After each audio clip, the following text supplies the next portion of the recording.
Қайырлы күн баршаңызға, сіздермен Ғалия Нұрали. Бүгін сіздермен осындай кішкентай күлше нандардың рецебімен бөлісетін боламын.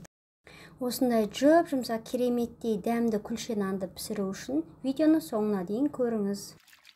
Алдымен ыдысымызға жылы сүтімізді, суымызды құйып, ашытқыны салып, араластырып, қантымыз бен тұзымызды салып, ертілген сармайымызды құйып, жақсылап араластырып аламыз. Електен өткізілген ұнымызды бірнеше бөлікке бөле отырып, ақырындап салып, жұмсақ қамыр илеп аламыз. Үлкен қасықпен бір қасық сұйық май құйып, қолға жабыспайтындай етіп, қамырымызды жақсылап илеп аламыз. Қамырымыз 2 сағаттай жылы жерде тұрды, жақсылап көтерілді. 120-130 граммнан кішкентай бөліктерге бөліп алдым. Енді мұны 1-15 минутқа бетін жауып қоя тұрамыз.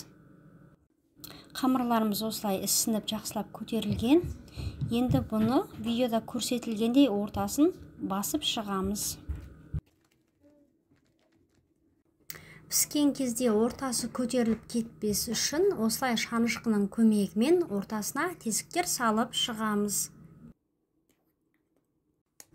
Бір жұмыртқаны жарып, бір қасық сүтті құйып, жақсылап араластырып, күлше нандарымыздың бетіне жағып шығамыз.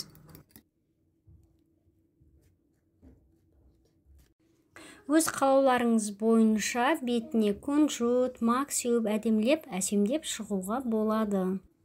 Алдын ала қызып тұрған пеште 190 градуста 20-25 минут пісіріп аламыз. Міне біздің өте жұмсақ әрі дәмді күлше нандарымыз дайын болды.